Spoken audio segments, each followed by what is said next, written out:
En primer lugar, quiero agradeceros el haberme invitado, el que me hayáis invitado a participar de estas jornadas a las que he ido asistiendo de forma virtual y aunque aún me queda alguna por ver, seguro que acabaré escuchando a todas las personas que han pasado antes por aquí.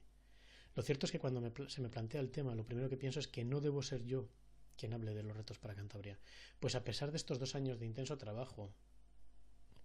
no soy más que una persona, uno más del equipo que se ha conformado en torno a la dirección general con José Manuel, Ángel y Santiago, gente como Alicia, Agustín, Noel y Jorge, y que además ha contado con sendos equipos de la universidad, antes para el PROT y ahora para los paisajes relevantes. Cualquier otra persona de las que he mencionado podría estar aquí, hablando hoy de Cantabria con más fundamento de lo que pudiera hacer yo. Aún me atrevo a decir algo más, y es que en el caso de Cantabria me ha sorprendido el grado de implicación, conocimiento y motivación que en general las cántabras y cántabros tienen de su territorio. Es quizás este el aspecto más gratificante de mi labor aquí, lo mucho que he podido aprender y lo mucho que aún me queda por reconocer en este territorio. Y de hecho, este será el cuarto verano que venga unos días de acampada con la familia.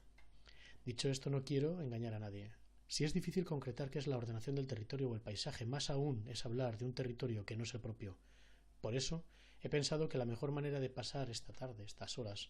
es dar unas pinceladas sobre el contexto de lo que a mí me ha movido a dedicarme a esto desde hace casi 20 años, para trasladaros cómo he ido concretando esas cuestiones e inquietudes cuando las circunstancias, que no han sido pocas, me lo han permitido, ocupando desde puestos ejecutivos de la Administración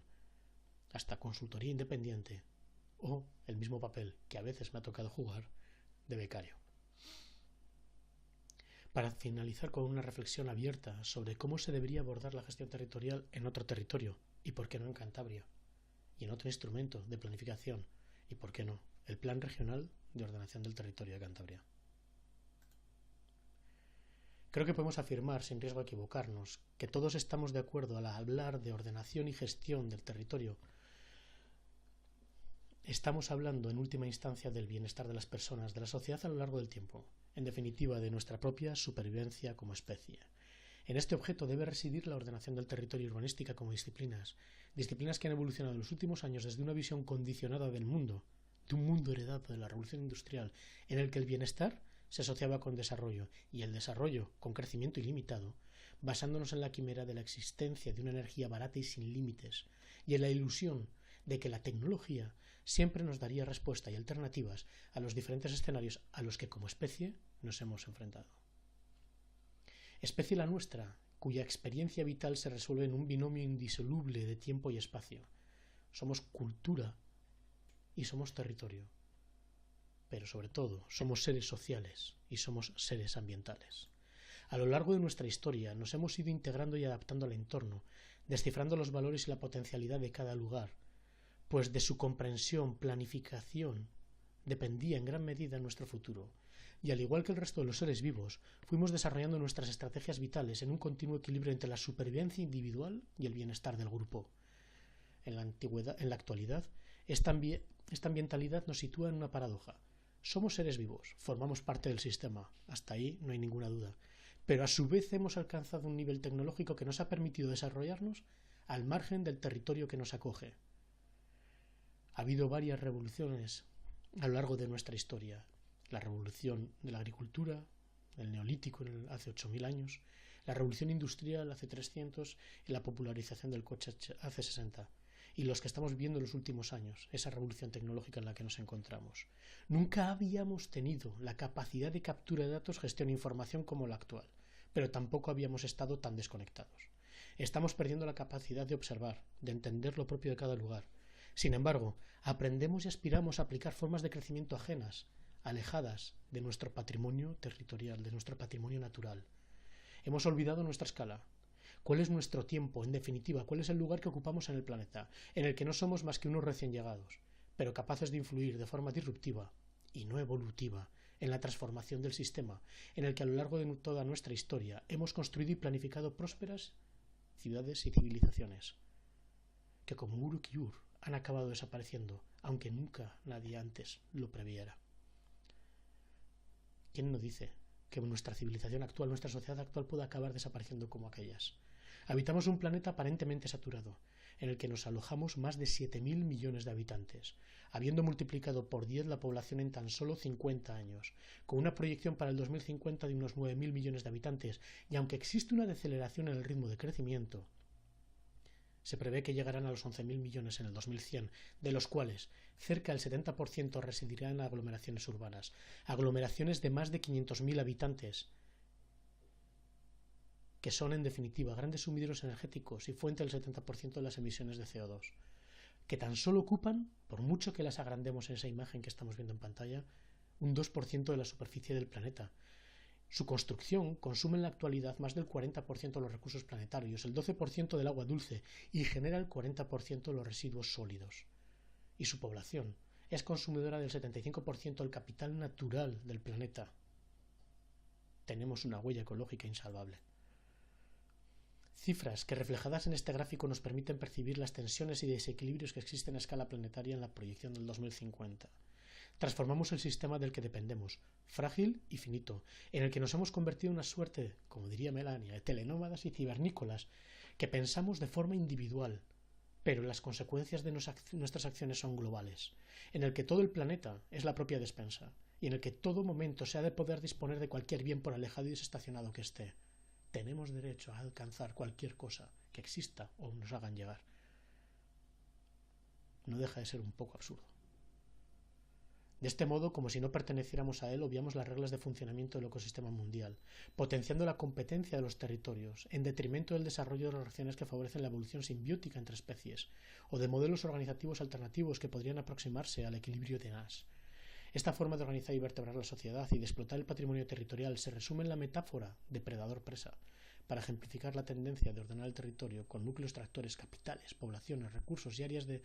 abastecimiento y vertido, como ya anunciaba Naredo en el año 2009. En esta imagen podemos apreciar cómo el 35% de las semillas producidas para generar los alimentos que consumimos pertenecen a una única multinacional, el 35% de las semillas. Pero lo más importante es cómo el 1% de la industria productora de alimentos, consume el 65% de los recursos planetarios. Imagen sacada de un planeta vivo del año 2016, del informe de un planeta vivo del año 2016 de World Wildlife Fund. Estamos basados, un consumo basado en un mercado que no está en absoluto optimizado, sobre el que es necesario trabajar y operar, y esta imagen a mí me resulta tremendamente curiosa, pero también esperanzadora. Podemos ver cómo en nuestra cultura europea, americana del norte, desperdiciamos por persona y año entre 95 y 115 kilos de alimentos, lo que equivale a tirar un 21% del agua dulce o un 18% de las tierras de cultivo, mientras que el 40% de esa pérdida en los países de desarrollo se produce en el proceso de cosecha, derivado de las propias dinámicas naturales. En los países desarrollados ese 40% se produce en el desarrollo del canal minorista y del propio consumidor. El 40% de lo que consumimos o de lo que adquirimos lo acabamos tirando. Sin duda, hemos de revisar los hábitos de consumo, o mejor dicho, los vicios de consumo, los tics que tenemos. Ningún instrumento de planificación territorial, ninguna estrategia contra el cambio climático, ninguna estrategia de educación, de actuación o de gestión del territorio, tendrá ningún futuro si no se ponen en marcha acciones tácticas y operativas directas de educación. Estas imágenes nos ponen de manifiesto que es posible trabajar en esa educación. En este informe de la FAO queda manifiesto. Sin duda, como decía, hemos de revisar los hábitos de consumo, los vicios, los tics que tenemos y trabajar sobre ellos para ser más eficientes y más solidarios. Más eficientes ambientalmente y más solidarios socialmente. Somos seres ambientales, somos seres sociales.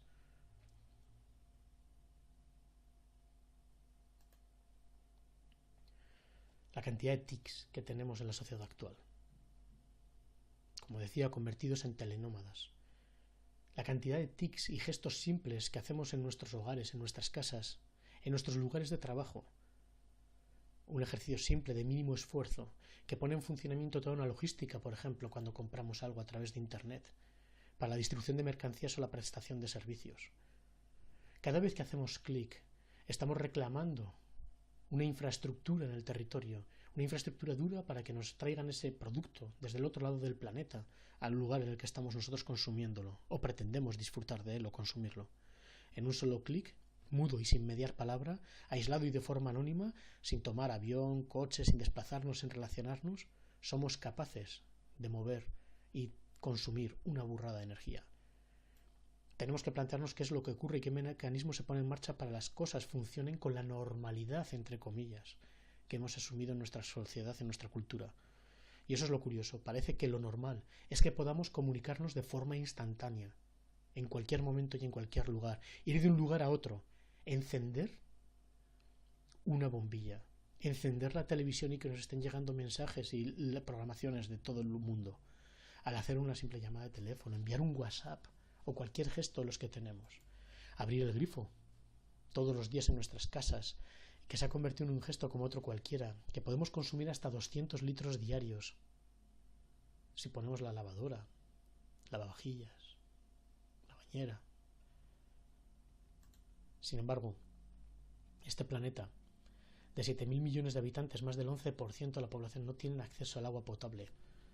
que parece abundante y sin embargo en otros lugares es tremendamente descuidada. Lo que es algo más que una estadística, ese 11% llegan a ser hasta 800 millones de personas que realmente aprecian ese agua como escasa y tremendamente valorada. Vivimos en un planeta que tenemos la capacidad de desmontar inmediatamente una montaña. Con solo 200.000 años de existencia podemos en un solo día destruir y derribar una geoforma que tardó 4.600 millones de años en formarse. Esta colina desapareció en unos días. Unas 470 cimas lo hacen desde los años 80 al año. Y sus residuos cegan y los áridos que desprenden están contaminando los ríos. La minería por desmonte solo aprovecha un 6% de los depósitos de carbón. En otros casos, el no valorar o conocer los procesos geodinámicos lleva a situaciones de degradación de las geoformas y el riesgo de las propias personas, porque perdemos el suelo y se precipitan los procesos erosivos. ¿Quién en su casa con un elemento, una pieza, un elemento que tenga 100 años de antigüedad no lo respeta? Aquí vemos la antigüedad de los suelos, de esos 50 centímetros, 20 centímetros de suelo productivo. ¿Cómo no respetamos la producción de esos suelos que han llevado tantos miles de años, tantos cientos de años formarse? Y sin embargo, nos escandalizamos porque quizás maltratemos una pieza de 50 años de antigüedad o de 100 años de antigüedad en nuestra casa. Sin embargo, hay un lugar para la esperanza. En el año 2015 ya por fin tuvimos y se declaró el año de los suelos. Hemos de estar alternando patrimonio territorial con los recursos que necesitamos. Hemos de estar evaluando continuamente de qué manera queremos acceder a esa energía o a ese agua potable. Estas imágenes, que son para la polémica y el debate, son las imágenes de la turbera cobertora dosistral de 12.000 años de antigüedad, con un registro vivo en el que podemos llegar a sacar esa memoria de la Tierra en el cual se implantó estos eólicos. Es cierto que a mí estas cuestiones me generan un gran conflicto interior, porque por un lado necesitamos esa energía limpia, por un lado necesitamos el acceso a esas energías limpias, pero por otro lado queremos mantener esa memoria. Pero también es cierto que no debemos pensar en que hay que fosilizar el territorio. Actuaciones como la de Castrelo de Miño en Ourense en 1956, vemos ahí la imagen, y el embalse que se hizo en 1983 para abastecer de agua. ¿Qué es lo que está ocurriendo ahí? ¿Qué estamos alterando? ¿Se pusieron los mecanismos para el debate social y para la decisión de que realmente necesitamos toda esa agua o esos recursos? Seguramente sí, es posible, sí se hizo en ese momento. También he de decir que es muy fácil acertar la quiniela los lunes, pensar y juzgar las acciones del pasado sin ubicarnos en el contexto en el que se llevaron a cabo. Sin el conocimiento o con la consciencia actual es fácil juzgarlas y recriminarlas. Pero sin embargo, hemos de empezar a pensar que esta manera de alterar el patrimonio territorial puede llevarnos a agotar la Tierra. Y por no respetar unas mínimas claves de convivencia en el planeta, nos hemos puesto a todas las escalas en una situación de continuo y grave riesgo, especialmente visible y apreciable en la costa. Son los lugares en los que estamos viendo los mayores impactos, no solo ambiental, sino también social. Menos mal que en estos momentos ya empezamos a cuantificar económicamente esas pérdidas económicas y por lo tanto estamos pudiendo intervenir o empezando a pensar que tenemos que invertir y revertir estos procesos de una manera inmediata. Ya no solo por una sensibilidad ambiental, que sí, también por una sensibilidad económica y social. Este tipo de reflexiones llevaron en el 2009 a Johan Rockström, del Centro de Resiliencia de Estocolmo, a establecer unos límites del planeta, unas fronteras que definen hasta dónde se puede llegar. Estas fronteras definen hasta dónde se puede llegar la acción humana en relación a los sistemas planetarios y los procesos y sus sistemas biogeográficos, estos sistemas complejos de la Tierra. Aunque hay algunas variables que no tienen umbrales todavía bastante definidos, se han identificado algunos procesos planetarios con cambios ambientales inaceptables y les han asociado umbrales que no deberían rebasarse, umbrales que podemos ver en esa imagen que están rebasados de forma tremendamente preocupante. Pero todo esto, incluso esto de Johan Rockström y toda esta filosofía empezó a concretarse de una manera mucho más clara y medible y mucho más científica y probable con el trabajo o el programa científico internacional denominado la evaluación de los ecosistemas del milenio, que puso en marcha en el año 2000 el secretario general de las Naciones Unidas, Kofi Annan. Él decía que el programa es un ejemplo destacado de la cooperación internacional entre científicos y políticos, necesaria para la causa del desarrollo sostenible. Las buenas políticas gubernamentales deben articularse en datos científicos sólidos. Con este sistema, con esta evaluación de los ecosistemas del milenio que finalizó en el año 2005, se estableció los primeros objetivos del desarrollo sostenible, los objetivos del desarrollo del milenio del año 2000 al 2015, y en su informe se establecieron por primera vez esa acción a nivel mundial para erradicar la pobreza extrema, para lograr la enseñanza primaria universal, para promover la igualdad entre los sexos en el empoderamiento de la mujer, para reducir la mortalidad de los niños menores de 5 años, para mejorar la salud materna, para combatir en aquel momento el VIH, el SIDA, la malaria y otras enfermedades derivadas de una cuestión higiénica muchas veces en el tercer mundo y de cuestiones educativas, pero sobre todo también para garantizar la sostenibilidad del medio ambiente y fomentar una alianza mundial solidaria para el desarrollo. Y ya Kofi Annan decía que el conocimiento no solamente enriquece la cultura, es la primera condición para la libertad, la democracia y el desarrollo sostenible. Muchos defendemos desde hace bastantes años que la infraestructura, que los datos, que el medir, es la primera infraestructura básica para el desarrollo. Medir, ser capaces de evaluar, y de ahí el estudio de los ecosistemas del milenio, poder saber qué elementos hemos de medir, evaluar y a partir de ahí empezar a ponderar para ver si nos aproximamos a esos límites de planetarios que hablaba Johan, es la primera infraestructura básica para construir esta sociedad de la información en la que vivimos, esta sociedad del conocimiento. Solo así, de esa manera, podremos llegar a construir realmente una sociedad consciente de que si no nos ponemos a trabajar para alcanzar estos 17 objetivos que se han planteado recientemente en el año 2015 para el año 2030 como sociedad, poco podremos hacer, ¿no? Muchos me dicen que es un discurso demasiado buenista el pensar en estos documentos, pero también es cierto que hay determinados cambios que al ser globales y estructurantes es necesario que tengan sus ritmos y sus tiempos. Es cierto que son muchas las veces que nos entran que decaemos en el ánimo para la planificación y gestión del territorio. Pero si echamos una mirada atrás y vemos la cantidad de escritos que se han llevado a cabo, la cantidad de acuerdos que se han tomado y cómo hemos avanzado en estos momentos ya con una capacidad para empezar a medir, para empezar a evaluar, que nos permiten hacer visible lo invisible e intentar anticipar las nefastas consecuencias de lo que estamos haciendo, es cuando realmente empiezo a pensar que tenemos un posible escenario, un posible campo en el que trabajar de cara y una mínima esperanza para de alguna forma reconducir la situación en la que nos encontramos, ¿no? Pues a pesar de todo, ahora tenemos la capacidad de medir y de gestionar mejor la información para generar un conocimiento sistémico. La imagen que vemos ahora de cómo hemos superado tremendamente la temperatura, aproximándonos a unos espacios, a unos gradientes de temperatura, a unos espacios de temperatura que no son compatibles con la vida, pues nos tendría que obligar a replantearnos qué es lo que estamos haciendo, ¿no? Y ahí está el primer reto de reconocer una visión sistémica de esa complejidad, de ese territorio. Y es ahí donde planteamos ya desde hace tiempo la metodología del qué, por qué, el dónde y el cómo. Superar estas 4 preguntas y en este orden, no vale cualquier otro. Es el enfoque que tenemos que darle a todo lo que hacemos. ¿Qué es lo que estamos planteando y por qué? Superadas estas 2 preguntas, el qué y el por qué, buscar el mejor dónde. El territorio con la vocación para llevar a cabo ese por qué, ese qué que hemos descubierto, que hemos entendido que tenemos que llevar a cabo. Buscar el territorio con la vocación para dar respuesta a esa necesidad que tenemos como sociedad.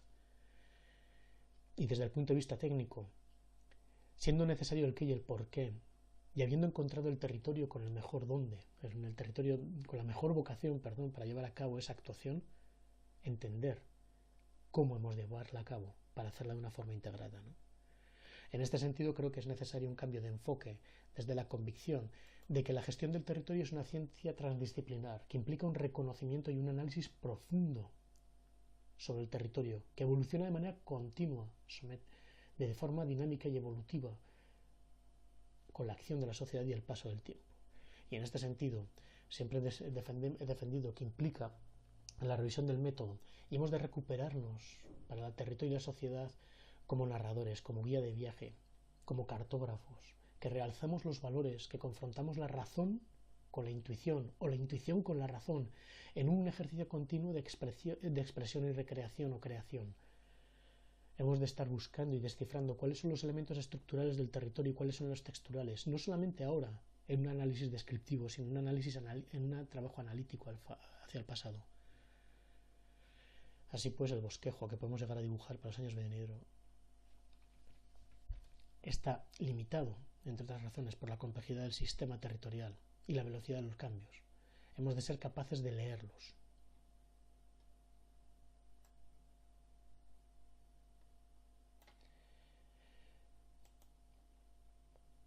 Es aquí donde el paisaje,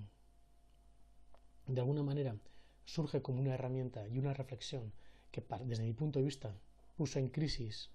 todas las formas que habíamos o todas las herramientas que habíamos desarrollado para la gestión del territorio. Integrar el paisaje en la planificación y en la gestión territorial, desde mi punto de vista, es la esperanza de integrar los procesos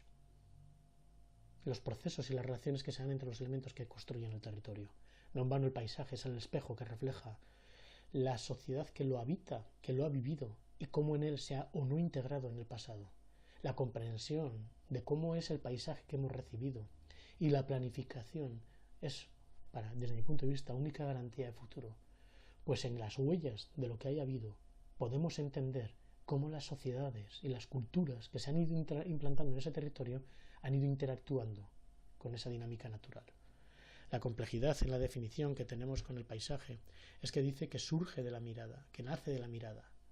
pero esa mirada es intencionada, es diversa y está condicionada por la historia que cada uno tenemos. Y además, la mirada muchas veces la acotamos únicamente a la percepción visual, pero hemos de despertar también el resto de sentidos. Esa mirada, esa percepción pues de los olores, de los sabores, de los ruidos, no única y exclusivamente quedarnos en la cuestión textural, ir al criptosistema, ir a qué es lo que está ocurriendo para que nosotros percibamos lo que estamos percibiendo. Y en este sentido, en la experiencia que desarrollamos en el proyecto educativo en Galicia de los 12 meses, 12 paisajes, desciframos o escribimos quizás estas 3 miradas, ¿no? La mirada de un niño, porque entendemos que hemos de plantear, hemos de reconocer, y en un ejercicio que es tremendamente complejo, ya decía Albert Einstein, que es más difícil desintegrar un átomo que desintegrar un prejuicio, pues hemos de aproximarnos al territorio de una manera intuitiva, de forma espontánea y emocional, para ver qué es lo que realmente estamos percibiendo en ese territorio, en esa mirada primigenia, ¿no? Que es la mirada de un niño que está aprendiendo y desvelando los secretos de esa vida, de ese lugar, para a partir de ahí recrear, reinterpretar lo que percibimos, lo que sentimos y reconducir las tendencias artísticas y culturales y sociales. Y ahí es la mirada de un artista que es capaz de anticiparse y prever lo que va a ocurrir. Estas 2 miradas pertenecen al foro íntimo, al foro personal, a nuestra mirada individual. Pero nosotros estamos hoy aquí, en esta conversación, en este debate, para construir una mirada colectiva, social y técnica, que comprende cuáles son los componentes, estructuras y dinámicas que se dan en un territorio, para interpretarlas y valorarlas, para interpretar y valorar los colores, las tramas, las formas, las dinámicas naturales o artificiales, lo que es antiguo, lo que es nuevo, cuáles son los cambios y las permanencias. Hemos de comprender la complejidad frágil e incierta que se da en un lugar, y hemos de hacerlo, de alguna manera, a todas las escalas, en todos los ciclos, el ciclo del sol y de la sociedad, a las escalas y el tiempo de la tierra y del hombre, con las relaciones, con las dinámicas entre el agua, el suelo y las especies, y el metabolismo natural y urbano que se da en todos los procesos que estamos llevando a cabo.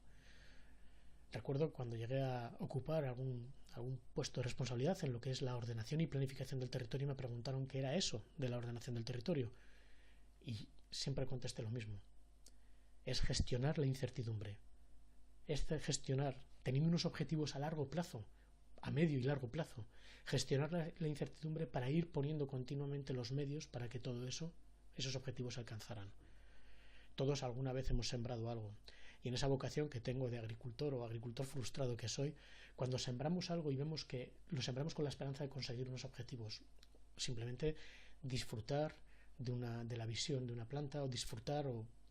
proveer determinadas plantas polinizadoras a los diferentes insectos que de alguna manera vayan previendo, vayan provocando todas las dinámicas que se dan en torno a ellas, o incluso cosechar un fruto o sacar un bien, como puede ser la madera, o simplemente bajar el gradiente de la humedad en un lugar. Bueno, cuando sembramos cualquier planta tenemos un objetivo. Si esa planta o ese árbol empieza a crecer torcido, lo enderezamos, activamos mecanismos que nos permiten gestionar esa incertidumbre, y esto es algo que tenemos que incorporar en el día a día. Y lo que no podemos hacer es llevar procesos y dinámicas y reflexiones del entorno urbano, de un entorno en el que tenemos una densidad y una intensidad y una carga de población, como puede ser un campo de fútbol para 22 personas, para que jueguen al menos 22 personas, llevarlos a un entorno rural como el que podemos ver en esta imagen. Hemos de entender también que la construcción de esas ciudades o esos espacios urbanos de alguna manera dependen de ese espacio natural y de esa forma cultural en la que hemos ido aprendiendo y comprendiendo determinados procesos y dinámicas en algunos territorios. A todas las escalas de análisis, la complejidad se nos puede estar dando, la complejidad y la integración que es necesaria. Pero sobre todo una de las cuestiones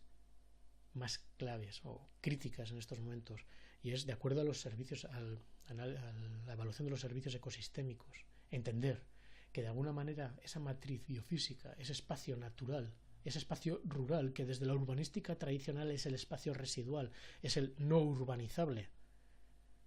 pues realmente es lo lleno. Realmente es el soporte, es la matriz que nos está dando sustento, o que está permitiendo el aporte de materia y energía a esas ciudades en las cuales vamos a tener viviendo tanta gente, o el 70% de la población, en un escenario muy corto de tiempo, ¿no? Y esto que estamos diciendo no es nuevo. Ya en 1915 Patrick Geddes planteaba que era necesario entender qué es lo que ocurría en el territorio en el que se implantaba una ciudad para comprender realmente qué es lo que hay en esa ciudad, ¿no? Y sigue siendo tremendamente sugerente el discurso que tenía Patrick Geddes en el análisis en ciudades en evolución. Es un instrumento, la región urbana es un instrumento para la educación y para el reconocimiento de la propia identidad. Y hemos de entender cuáles son los procesos y aportes de esa matriz y de ese entorno natural en el que se implanta una ciudad y la sociedad que habita la ciudad. También podemos analizar el reparto de los papeles y la cápsula de Jan Mahar en Proyectar con la Naturaleza y recuperar de alguna manera esa capacidad que tenemos a nivel celular de esos procesos de cambio de materia-energía con una eficiencia absoluta. Hemos de incorporar estas dinámicas y es en lo que se está trabajando cuando se habla de territorios resilientes, de ciudades resilientes, de instrumentos resilientes. Quiero pensar que lo que están hablando o pensando es en esa capacidad de reaccionar frente a situaciones imprevistas en las cuales tenemos que, de alguna manera, ser eficientes, adaptarnos y evolucionar. Y hacerlo de una manera creativa, colectiva y conectada a todas las escalas de análisis. Y por eso hemos de aproximarnos de una manera secuencial, debidamente estructurada en estos momentos y a partir de ahora es cuando voy a hablaros del plan de ordenación del litoral y de cómo reconocimos en el paisaje esa herramienta que de alguna manera nos aproximó, nos permitió gestionar y comprender cuáles eran los procesos y las dinámicas ambientales y sociales que estaban en la costa de Galicia para fundamentar las acciones de ordenación que llevamos a cabo. Pero antes de ello, permítanme que les ponga en el contexto geográfico de Galicia, con más de 30.000 entidades de población, es decir, cuando en España tenemos 61.000, casi el 50 o más del 50% de las entidades de población se encuentran concentradas en Galicia. Ahí podemos verlas representadas, todas y cada una de ellas. Pero sin embargo, si esa misma representación la hacemos en función de la cantidad de habitantes que tienen, podemos apreciar cómo muchas de ellas desaparecen, ¿no? Cómo empezamos a percibir o a ver territorios que pasan tremendamente desapercibidos en la gestión diaria, territorios que no están vacíos, sino que, como vemos en esta imagen, están llenos, aunque sean de pequeños núcleos habitados por una docena, un centenar de habitantes. Ese territorio, lejos de estar en blanco, está lleno de referencias de sí mismo, de referencias culturales. Y para mí la referencia más potente en Galicia es ese potencial del Camino de Santiago por un lado, y por otro lado la energía que nos viene desde el océano. Por un lado la energía ambiental y natural que nos llega desde los océanos, y por otro lado toda esa cohesión social, cultural que nos riega en las venas de los caminos de Santiago que confluyen en nuestra región. En esta región,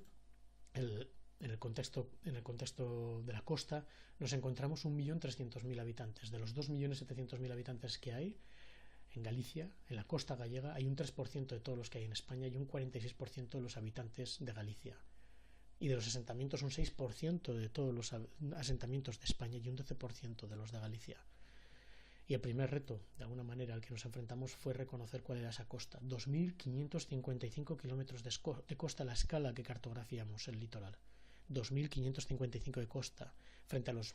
oficiales 1.600 que suele haber, ¿no? Eso quiere decir que desde Valencia, por el eje de la carretera pasando por Zaragoza, llegamos hasta Berlín, que son 2.463 kilómetros. Es la misma distancia, lo cual es tremendamente una distancia. Nos habla de la magnitud de ese litoral. El primer reto al que nos enfrentamos fue superar ese límite jurídico para empezar a entender que la costa era algo más que esos 500 metros, esas 80.000 hectáreas que nos decía la ley de costas, ¿no? Para entender que realmente esos límites virtuales administrativos que nosotros mismos nos hemos impuesto son unos límites falsos, que no nos pueden ayudar jamás a comprender la complejidad y los procesos y las dinámicas ambientales y sociales que se dan en un territorio. Son unos límites que necesariamente han de trascender para ir al límite físico, a comprender qué es lo que cuál es el territorio que de alguna manera estamos gestionando y cuáles son los procesos y las dinámicas que se dan. Por eso recorrimos la costa y en un primer ejercicio nos quedamos con esas unidades o esos ámbitos prelitorales y litorales que son esa cuenca vertiente del mar. Yo no puedo saber por qué en el fondo o en la desembocadura de un río tengo el agua contaminada si no recorro el río en toda su longitud, si no voy hasta la fuente, hasta el origen, hasta el nacimiento de ese cauce. Por lo tanto, con este ejercicio lo que hicimos fue trascender del límite jurídico al límite físico, y para ello nos amparamos precisamente en procesos y dinámicas que de alguna manera nos permitían desde la disciplina ambiental y la protección de la naturaleza y desde las competencias autonómicas trascender de esos límites de 500 metros establecidos por la legislación competencial de costas. Así pasamos de a gestionar algo cualitativo, real, emocional y consistente. De esa forma reintegramos desde la propia identidad, desde la propia historia y cultura y etnografía de cada lugar, pero sin olvidar la escala estructurante. Y por eso hicimos un análisis de las dinámicas de carácter estructurante tectónico de la costa gallega. Y es ahí como nos salieron 7 grandes costas, analizando las dinámicas litorales desde la propia tectónica. Identificamos con el equipo de geomorfología de la Universidad de Santiago de Compostela, dirigidos bajo Augusto Pérez Alberti, 7 grandes costas, una de ellas inéditas, en las cuales se habían dado diferentes procesos y diferentes, por lo tanto, sedimentos, suelos, vegetaciones y por lo tanto modelos de ocupación del territorio que se reflejaron en 64 sectores, pasando de lo estructurante a lo textural, al manejo cotidiano, que permitió de alguna forma empezar a hacer aprehensible y comprensible esa dinámica estructural del territorio, hasta esas pequeñas unidades de paisaje que a modo de píldoras del territorio permitieron hacer y establecer un diálogo que nos ayudaba a gestionar el reconocimiento y por lo tanto hacer un trabajo mucho más preciso e intensivo, mucho más inclusivo y solidario, y en el fondo lo que buscábamos, mucho más corresponsable y coordinado con las acciones de bottom-up, desde arriba abajo, pero también desde abajo arriba. Porque las dinámicas y lo textural y la forma en la que hemos manejado el territorio, ese paisaje que se ha construido, ha sido desde la comprensión de esas dinámicas estructurales y texturales que se dan en la naturaleza. Y por eso establecimos un primer trabajo que fue establecer usos y elementos para la valoración que se dan en un territorio y que de alguna manera son comprensibles y aprehensibles por la sociedad. Ya en el año 99, cuando tuve la suerte, a finales de los años 90, cuando tuve la suerte y por otro lado desgracia, de poder ir a gestionar o de encontrarme en una situación de emergencia, a gestionar la posemergencia del MITS, nos dimos cuenta o trabajábamos en una cultura de la cooperación apropiada y apropiable. No podemos plantear ningún tipo de instrumento, ningún tipo de herramienta si no es apropiada, en primer lugar, y eso está claro, pero si no es apropiable por la ciudadanía y por la gente del lugar, si no es comprensible. Y en ese sentido, para hacer visible y comprensible cuestiones tan complejas como la que llamábamos la área dinámica litoral, establecida a partir de las propias dinámicas de costeras de Galicia, un estudio que lleva haciendo desde hace muchos años Augusto Pérez Alberti, que tuvo la generosidad de vaciarlo en el Plan de Ordenación del Litoral, que nos permitió también establecer cuáles eran las dinámicas de los usos que ahí se estaban dando y por lo tanto aproximarnos a cada una de esas unidades de paisaje mediante una unidad didáctica que ayudaba a hacer comprender a la gente cuáles habían sido las cuestiones de dinámica natural y de manejo cultural, como podemos ver en estas imágenes, y cuáles habían sido la evolución en el modelo de asentamiento desde los años 50 hasta el actual y cuáles eran, por lo tanto, cuáles eran las acciones que debíamos llevar a cabo para preservar determinados usos y elementos para la valoración, pues aproximándonos de alguna manera a esa lectura del territorio mucho más detallada. Una lectura que nos permitió, o una aproximación al territorio desde los usos y elementos para la valoración, que nos permitió elaborar una nueva cartografía. Esta cartografía no existía. Y en esta cartografía la dinámica costera era trascendental. Los usos y el manejo eran fundamentales. Por eso, ese cuadro que presentaba antes de los usos y elementos para la valoración, que se plasmó en esta cartografía con un equipo tremendamente extenso, que estuvo interpretando y cartografiando cada uno de los elementos, tal y como les voy a exponer en este momento, ¿no? Desde el año 56, viendo la forma no solamente en dos dimensiones desde la planta de cómo era el territorio, sino también comprendiendo cuáles eran los usos y las formas de manejar, los procesos que se estaban dando entre ellos, las dinámicas sociales que teníamos, hasta la imagen actual, y ver cómo de alguna manera habían cambiado el trabajo y el manejo de la tierra, la cultura, de un vínculo al mar mediante la pesca y un vínculo a la explotación agraria para el consumo y la supervivencia, a un vínculo a un turismo y a una pesca de altura y a un abandono del rural que de alguna manera llevaba a cabo esa explotación o esa conversión del suelo productivo agrario a un suelo productivo forestal. Aquí es donde establecimos una cartografía de usos que más adelante nos aventuramos o me aventuré en simplificar en este esquema. Un esquema en el que cartografiamos los usos de dinámica natural, en el que realmente se integraba el manejo cultural, la comprensión del lugar, con la tecnología que teníamos en cada momento, y a partir de ahí ese manejo, esas piezas culturales, históricas, que de alguna manera estaban marcados por el ritmo de esa dinámica natural, y por otro lado la dinámica antrópica, con los usos agroforestales, que siendo de alto valor ecológico y teniendo ritmos naturales establecidos por las diferentes estaciones del año, suelen necesitar, para tener un rendimiento, un aporte de materia y energía por parte del ser humano. Hemos de roturar la tierra, hemos de sembrarla, hemos de cuidarla, hemos de recoger la cosecha y recolectar los frutos de esa planta y de alguna manera volver de alguna forma a establecer el ciclo. Pero nos apoyamos en cierta medida en esas estaciones de dinámica natural, pero no dejan de tener un aporte de materia y energía necesarias. Con este esquema de partida establecimos los usos en torno a los cuales íbamos a regular las cuestiones del agua, hidrología, litología y biología, la biota,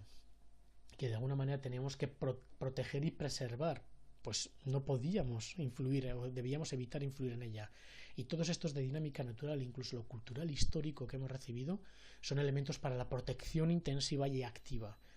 El agua, la roca y el suelo, que genera la vida y la cultura de alguna manera, enmarcados en esa dinámica natural, han de ser protegidos y preservados de cualquier tipo de desarrollo. Han de ser potenciados en sus propias dinámicas. Por otro lado, en la dinámica antrópica, que tiene que ver con la prestación de servicios y las infraestructuras y el uso que hacemos del suelo, con la explotación agroforestal para los cultivos, prados, viñedos, repoblación o frutales que pueden proveernos de alimentos, son cuestiones de la gestión, que cuanto más equilibrada y natural sea, mayor futuro y sostenibilidad tendrá. De esta manera establecimos una cartografía de usos y elementos para la valoración y cuáles eran aquellos para preservar e integrar. Y en este caso sacamos las playas, las dunas, las lagunas y humedales, los acantilados, la vegetación costera, los bosques autóctonos, los bosques de ribera, los bosques mixtos y el bosque de recolonización, con otras formaciones de carácter húmedo y los matorrales, lo que supuso el 25% de la superficie del territorio costero. Además, diferenciamos los usos para gestionar, esos usos que de alguna manera están vinculados a las explotaciones agrarias y forestales que nos encontramos en ese ámbito costero, con un alto valor ecológico y metabólico y de abastecimiento, de servicio ecosistémico de abastecimiento de alimentos y de provisión de alimentos o de sumidero de CO2, lo que suponía el 62% de la superficie costera, de la superficie del ámbito litoral de Galicia. De esta manera, alcanzábamos hasta un 87% de la superficie costera, que son usos para preservar y potenciar, que son usos para gestionar y garantizar el equilibrio de los servicios ecosistémicos que se nos dan en la costa. A partir de ahí teníamos que ver cómo reconducir las dinámicas de ese 13% de ocupación del suelo que nos encontramos artificializado, impermeable, de alguna manera impenetrable en el entorno costero. De alguna manera, comprendiendo bien cuáles son los servicios ecosistémicos que se dan en territorios litorales, en agroecosistemas o en urbanos, y analizando precisamente esas dinámicas con la línea dinámica litoral, en la que se hizo un análisis específico sobre los riesgos del cambio climático y la incidencia del cambio climático, pero también comprendiendo cuáles son los usos de esa dinámica a una sociedad dinámica, ¿no? Esa dinámica cultural, etnográfica, la forma en la que habíamos ido aprendiendo, se hicieron sendos trabajos de altísimo interés. Uno de ellos publicado en Revista de Impacto, como fue precisamente esa línea roja de dinámica costera que preveía cuál era la evolución, la regresión de los acantilados o de las dunas, así como el movimiento de los diferentes tipos de playas y sistemas que teníamos en la costa gallega. Estos son publicaciones y artículos escritos por el profesor Augusto Pérez Alberti, cuya experiencia aportó un punto de vista tremendamente diferenciado y creo que innovador en el año 2008-2009, incorporando variables vinculadas con los escenarios del cambio climático. Recuerdo que cuando hicimos la cartografía de usos de elementos para la evaluación y dibujamos esa línea discontinua roja, teníamos ciertas dudas por la información que teníamos en ese momento sobre si la línea estaba perfectamente trazada. La metodología era incuestionable, pero el modelo digital del terreno en base al cual lo utilizamos no era de una precisión métrica, era pues cada 10 metros o cada 100 metros. Por lo tanto la dejamos como una línea orientativa, pero una línea que sí que marcó y que sí que sirvió para defender el ámbito de protección costera y la protección ambiental y costera que habíamos establecido en el Plan de Ordenación del Litoral de Galicia. Además de estas dinámicas naturales, se hizo un análisis sobre cuáles habían sido los procesos de ocupación del territorio desde los años 50. Así, en el 1956 cartografiamos todas estas áreas construidas y comprobamos cómo habían evolucionado esas construcciones en los últimos años. en ese espejismo que hablábamos antes, en esa quimera de acceso a energía limpia, barata, para podernos mover por el territorio y acceder a la prestación de cualquier servicio. Y mediante algoritmos establecimos cuáles eran los puntos y patrones de crecimiento y por lo tanto de ocupación y extensión de lo que algunos denominábamos un cáncer que debíamos de alguna manera pues cauterizar o aislar, ¿no?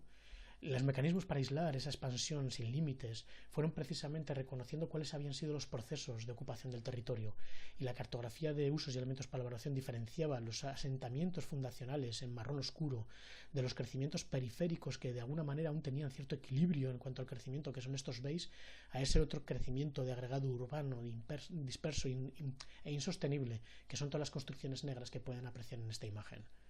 Entre esa trama de infraestructuras y construcciones impermeables del territorio, identificamos y pusimos en valor cuáles eran los usos y elementos para la valoración natural. Esos usos y elementos que nos permitieron diferenciar las áreas de conectividad ecológica y por lo tanto la construcción de una infraestructura verde a escala local o escala regional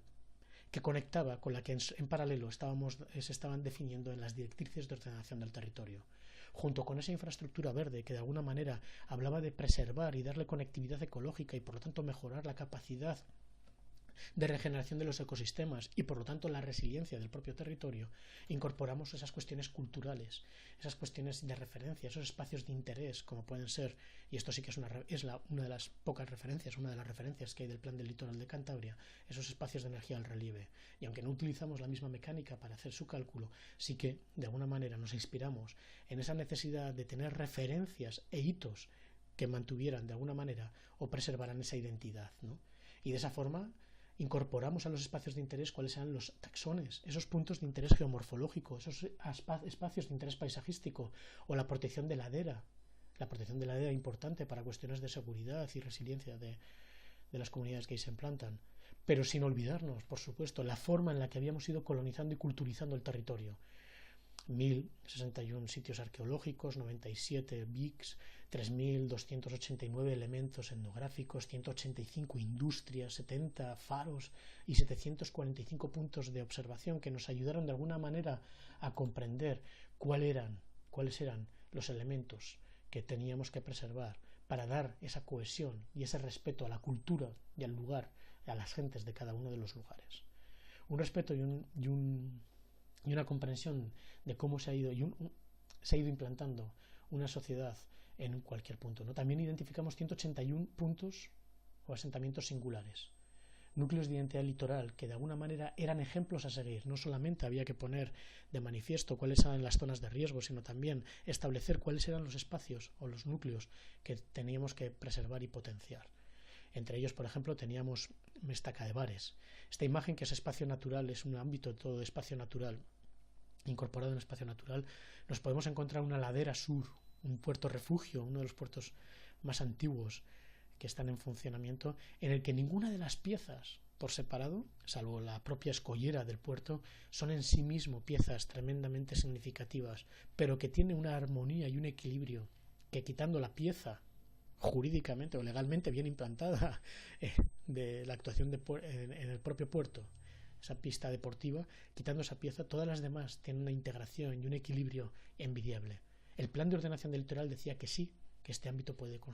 continuar teniendo desarrollos urbanísticos. Pero ahora hablemos de la intensidad de la acción.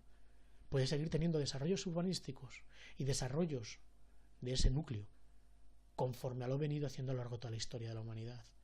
No podemos coger y fosilizar y impedir que en esta villa, que en este núcleo aparezcan 2 o 3 casas, 2 o 3 construcciones más en el entorno, en un crecimiento totalmente orgánico, natural y acompasado e integrado en la dinámica del sitio. Sí que es cierto que hay que evitar precisamente que se construya de una manera tremendamente dañina una intervención en este espacio como podría llegar a ser un suelo urbanizable. Lo que no quita que en espacios de continuidad o espacios vacantes que nos queden en el interior de estos núcleos de alguna manera se pudiera seguir construyendo.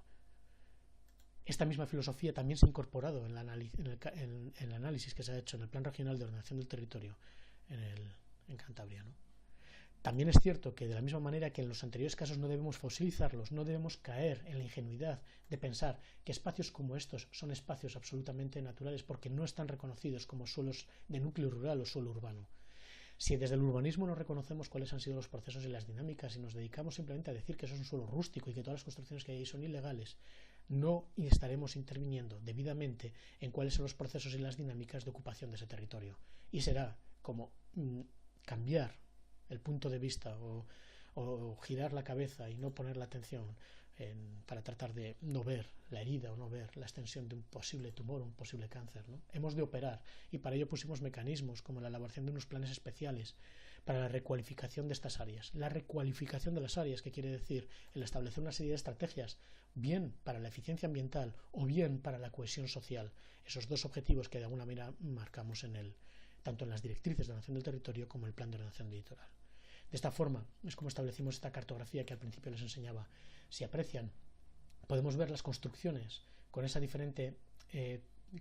cromatismo, siendo construcciones marrones, las que son núcleos fundacionales, que tienen que ver con ese metabolismo, con esa capacidad de movilidad accesible, de prestación de servicios en un entorno de movilidad amable, frente a esos otros de crecimiento en el entorno en el que ya, pues también me puedo mover, puedo prestar los servicios, pero no a esos otros dispersos por el territorio que de alguna manera se me hacen inaccesibles y que no me están generando espacios de cohesión social, de centralidad y de encuentro y de generación de comunidad, y que además están operando en espacios de una altísima dinámica natural, como podemos ver en el punto que estoy señalando en estos momentos. Esa dinámica costera, que es esta línea roja discontinua que pueden apreciar aquí, que nos está hablando de los riesgos, en este caso un riesgo de inundabilidad, y que en este caso este asentamiento siempre se incorporó en un espacio tremendamente de alto riesgo por la subida de las mareas, coincidiendo con la caída y la desembocadura del río. Por eso este río está en este caso canalizado.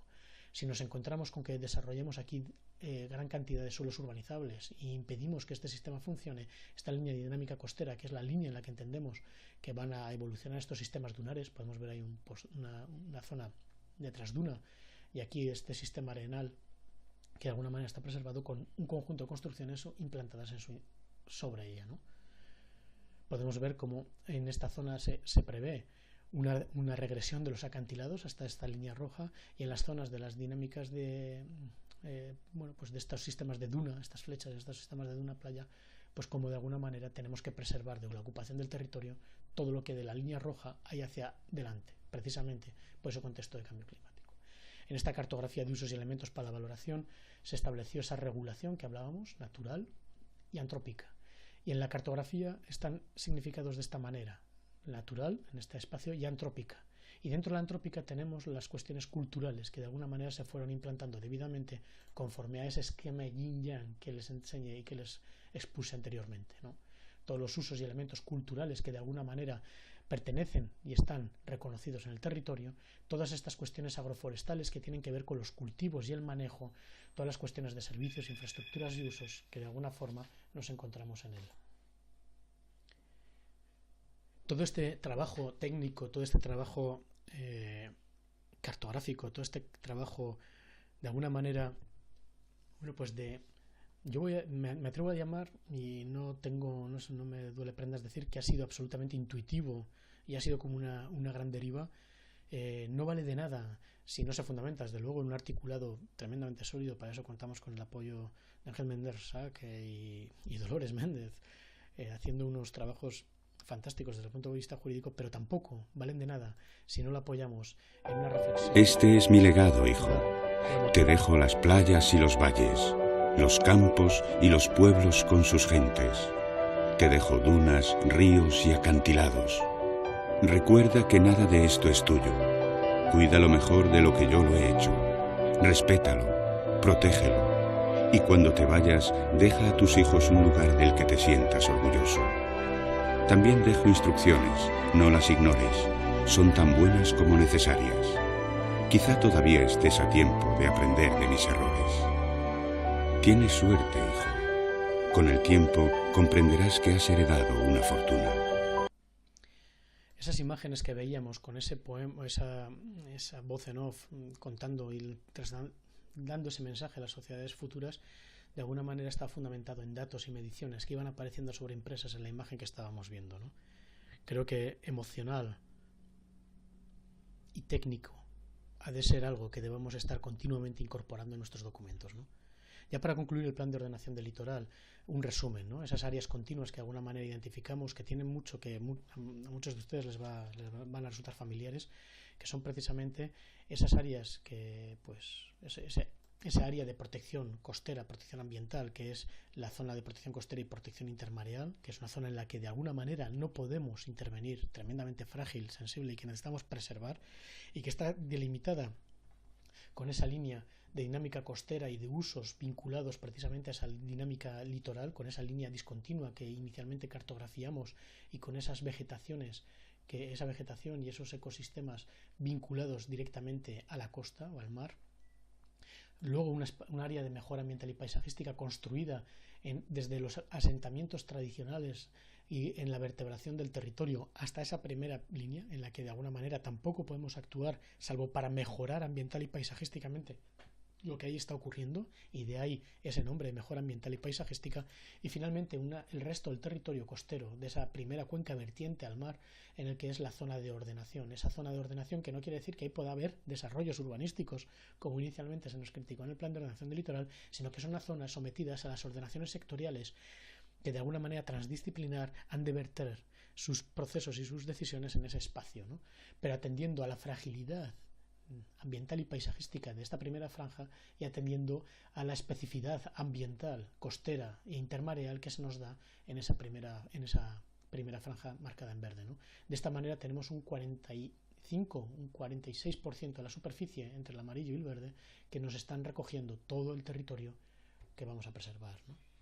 Sobre esa cartografía, sobre ese uso continuo, tenemos las áreas discontinuas que están analizando, preservando del crecimiento cancerígeno de esos asentamientos por medio de la conectividad entre los espacios de interés del interior que tenemos aquí y los espacios costeros. Ahí esos corredores ecológicos, esos espacios de conectividad que van a garantizar y mejorar la resiliencia, actuando como esa membrana de la célula que veíamos antes en el proyecto de la cápsula, ¿no? Estamos garantizando la conectividad y por lo tanto la funcionalidad y los procesos que se están dando en los ecosistemas que nos encontramos, en ecosistemas en los cuales también está el patrimonio cultural y la forma en la que nosotros, como seres ambientales, nos hemos ido integrando en nuestro territorio. De esa manera sacamos la matriz de todos esos usos y elementos para la valoración. Y además establecimos una especie de relación con el planeamiento urbanístico, es decir, todo esto operaba sobre unas dinámicas administrativas y burocráticas que estaban ya puestas en marcha y por lo tanto teníamos que de alguna manera operar sobre ellas. Si nos encontramos en el análisis, lo primero que hicimos fue de alguna forma ver que urbanizables no habían tenido ningún trámite, cuáles habían tenido trámites, plan aprobado, gestión en trámite, dándonos cuenta cuál era realmente el problema al que nos encontrábamos, ¿no? Cuáles tenían la gestión ya aprobada, sobre los cuales no íbamos a operar, pero cuáles eran los que tenían la gestión en trámite, a los que les establecimos como carácter general 3 años. Sobre estos suelos que estaban de alguna manera activos o con potencial activación, empezamos a analizar cuáles estaban dentro de los 500 metros o más allá de los 500 metros en el ámbito costero para hacer una lectura distinta según los ámbitos competenciales. No nos olvidemos que en estos momentos estamos en el análisis de esa realidad administrativa y establecimos como 4 grados de intensidad. Grado 1, que es compatible con el documento del plan de ordenación del litoral y el modelo de ocupación del territorio que defendemos. Grado 2, que es adaptable, es decir, puedes, pero tienes que hacer pequeños cambios de alguna manera para establecer para integrarte en esa mayor eficiencia ambiental o cohesión social para la mejora de la sociedad y la resiliencia del territorio. Y esos grado 3 y grado 4 que de alguna forma eran incompatibles. Si nos damos cuenta, en el territorio costero de Galicia había unas 1000 hectáreas construidas y con el grado 1, es decir, con los que son compatibles, podríamos llegar a duplicar lo que estaba construido. El poner estos datos, el medir y el hacer, como decía Kofi Annan, poner en marcha esta información y estos datos, nos permitió desactivar la presión que teníamos de hasta 11.000 hectáreas que se podían llevar a cabo de desarrollos urbanizables. Y nos permitió de alguna forma desactivar de manera directa estas 9.000, casi 10.000 hectáreas de desarrollos urbanísticos, ¿no? La forma en la que lo hicimos fue fundamentando y estableciendo municipio a municipio la gradación de cada uno de esos territorios, cada uno de esos ámbitos, con una especie de decálogo y un mandato y un análisis muy pormenorizado en el que decíamos cuál era primero la realidad territorial en la que nos encontrábamos, qué es lo que el planeamiento municipal o el planeamiento de desarrollo había establecido para ese ámbito y cuál era el modelo territorial del POL. En estos dos últimos, el modelo territorial del POL y aquí de alguna manera la realidad física y la realidad administrativa, estableciendo una ficha que no llegó a hacerse pública pero que nos sirvió para fundamentar cada uno de estos documentos, pues cuáles podían ser las estrategias de cara a hacer unas pautas de adaptabilidad y por lo tanto de mejorar la resiliencia de esos desarrollos urbanísticos que se estaban planteando y de ese territorio en el que estábamos operando. Esto se hizo para todos y cada uno de esos suelos grado 2 en los cuales estuvimos operando y pusimos en marcha esa estrategia en la que de alguna manera mejorábamos, como decíamos al principio, esas relaciones necesarias entre el rural y el urbano, atendiendo a lo que comentábamos antes de esa matriz biofísica sobre la cual nos tenemos que atender, entender y por lo tanto analizando cuál era ese ecotono rural-urbano, o que si eran netamente rurales o realmente rurales, ¿no? Y estableciendo diferentes formas de integración en función del contexto. Este trabajo es un trabajo que también se llevó a cabo o se ha llevado a cabo en el plan regional de Cantabria. Ya para concluir lo que es la propia experiencia, y disculpad que me esté extendiendo un poquito más de la hora, como comentaba al principio, nada de lo que estamos haciendo nos vale si no establecemos una estrategia de educación. Y aquí compaginamos dos herramientas: la capacidad de establecer una estrategia de paisaje y vincular esa estrategia de paisaje en la experiencia del plan de ordenación del litoral para delimitar esas áreas y ámbitos paisajísticos y para establecer una aproximación, una clasificación al territorio desde los propios elementos que lo componen. De esta manera llevamos a cabo una delimitación de toda Galicia en 12 grandes áreas paisajísticas y cada una de esas grandes áreas en una serie de comarcas, estableciéndonos con esas variables estructurales del territorio y estas comarcas, o sea, estableciendo las 12 grandes áreas en función de las variables estructurales del territorio y las comarcas en función del manejo y del sentido de propiedad, de identidad que podíamos identificar en cada una de ellas. A partir de ahí, con esta estrategia llevamos a cabo talleres en paralelo, talleres en los que establecimos una serie de objetivos y empezamos a reflexionar sobre qué era realmente esto de la gestión del paisaje o de la sostenibilidad, ¿no? Y cuando empezábamos a hablar en determinados términos con los chavales en las escuelas, la primera pregunta que nos hicieron era que a dónde íbamos, ¿no? Con el esfuerzo que estábamos haciendo, con los tiempos que había y que esto tenía que ser algo mucho más táctico, mucho más operativo y mucho más dinámico. Y en los diferentes talleres que pusimos en marcha para ganar experiencia y conocer de qué manera podíamos construir ese discurso, establecimos una estrategia de educación, una estrategia que empezamos con 12 acciones operativas directas, que fue además reconocida también por las Naciones Unidas, al igual que el Plan de Ordenación del Litoral. Ambos documentos fueron reconocidos en sendas convocatorias como una de las 100 mejores prácticas a nivel mundial, siendo muy extraño en documentos de carácter estratégico en el marco de un hábitat, donde suelen ser acciones operativas mucho más replicables y extrapolables a otros territorios, pues hubo un reconocimiento. ¿Qué es lo que hicimos aquí? Activamos en 12 paisajes distintos 12 acciones. Y aquí hay uno de los principios básicos de los que hablaba al principio, de los que me gustaría también remarcar, y es el liderazgo. El liderazgo en la elaboración, el reto, uno de los retos en la ordenación del territorio es establecer un liderazgo. Un liderazgo, claro, como he oído en alguna de las ponencias anteriores, no quiere decir una única persona de referencia o una persona a la cual imitar. Un verdadero líder es una verdadera líder o un verdadero líder es aquella persona que es capaz de provocar que las cosas ocurran, aunque no sea esa persona la que las materialice o protagonice. Es decir, provoca que las situaciones ocurran. Y en este caso tuvimos yo creo que la visión, la capacidad de entender que si poníamos 12 acciones quirúrgicas con acupuntura del territorio, educativas, llevando a cabo en 12 escuelas a lo largo de todo Galicia, una acción operativa táctica ejemplificante, dejando las riendas después en manos de los centros educativos, nos encontraríamos con un proceso absolutamente como el que vivimos, ¿no? Que del año 2009 al 2013 nos encontramos hasta 937 profesores y 12.000 alumnos que habían recibido de alguna manera este apoyo en el desarrollo de estas estrategias de desarrollo sostenible y gestión del paisaje. No en vano, hoy Galicia es una de las comunidades autónomas, o la única comunidad autónoma, que tiene educación primaria y secundaria como optativa la posibilidad de tener una asignatura que se llama Sostenibilidad y Paisaje, que pusimos en marcha en paralelo a la definición de todo este modelo. esa construcción de la mirada del niño, esa aprender de la mirada del niño para recrear artísticamente que comentábamos al principio. Pero en paralelo no seríamos serios si no hubiésemos puesto en marcha una serie de documentos técnicos, una serie de guías y manuales de buenas prácticas que nos ayudasen a construir esa mirada técnica y social y colectiva de la cual estábamos hablando. Es decir, apoyando al documento de ordenación y planificación estratégica, manuales de acción de cómo reinterpretar ese territorio en el cual estamos trabajando. Unos manuales de acción que no fueran que no fueran de alguna manera desincentivadores. Es decir, tenían que responder en su planteamiento a la fragilidad en cuanto al desarrollo y necesidad burocrática y diálogo con la administración de cualquier operador en el territorio. Tenía que responder a la fragilidad del territorio y a la escala de la intervención. Si estás en un territorio muy frágil y con una escala muy amplia, como sería en este punto, tienes la obligación de dar respuesta a muchas más cuestiones previas antes de llevar a cabo una actuación en el territorio. Si estás llevando a cabo una actuación puntual en un territorio poco frágil, no debemos de sobrecargar a los procedimientos administrativos con un exceso burocrático y administrativo, ni siquiera para justificar la propia existencia de determinados servicios o jefaturas de servicio en la administración. Hemos de dejar que la administración del territorio también resida en la gente. Ese empoderamiento del que tanto se habla,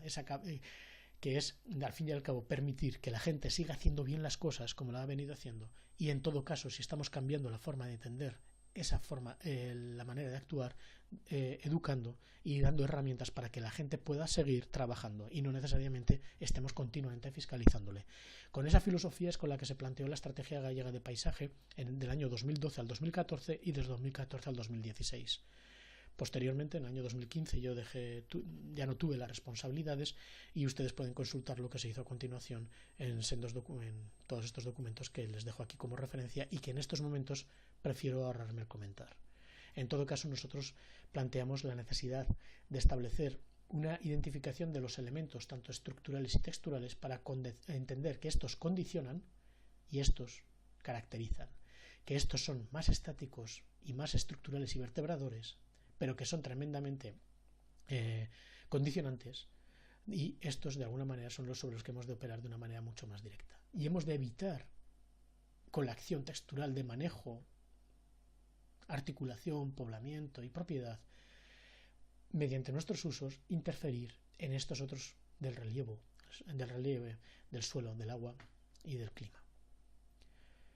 De esa manera, pues con esa cartografía que ya les hemos enseñado del Plan de Ordenación del Litoral, llevamos a cabo pues una caracterización del territorio de Galicia con una aproximación desde ese punto de vista complejo y sistémico, que de alguna manera hemos tratado de trasladar y traer a la experiencia del Plan Regional de Ordenación del Territorio de Cantabria. Me he excedido un poco el tiempo, en 7 minutos, y llego al Plan Regional de Ordenación del Territorio. Creo que merece la pena que continúe la exposición, así que, antes que nada, decir muy brevemente que este trabajo del Plan Regional de Ordenación del Territorio no es el trabajo de una única persona, es el trabajo de un equipo amplio en el que pueden ver ahí cada una de esas líneas a una de las personas que han formado parte de ese equipo, ¿no? Desde la propia Dirección General, la Coordinación y Edición Técnica, el equipo de apoyo a la dirección, el equipo de trabajo de la Fundación Leonardo Torres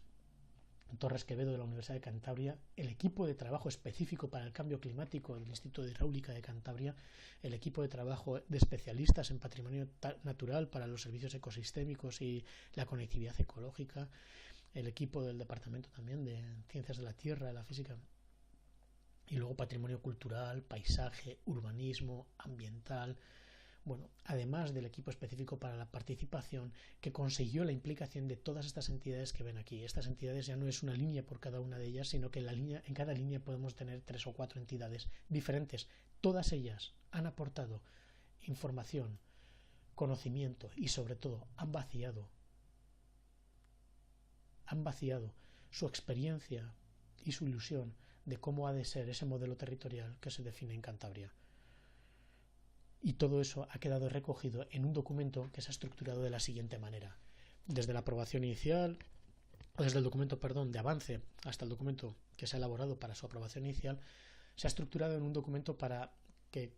con 4 tomos, ¿no? Con 4 bloques, ¿no? Por un lado, el anteproyecto de ley, por esa singularidad que tiene Cantabria de que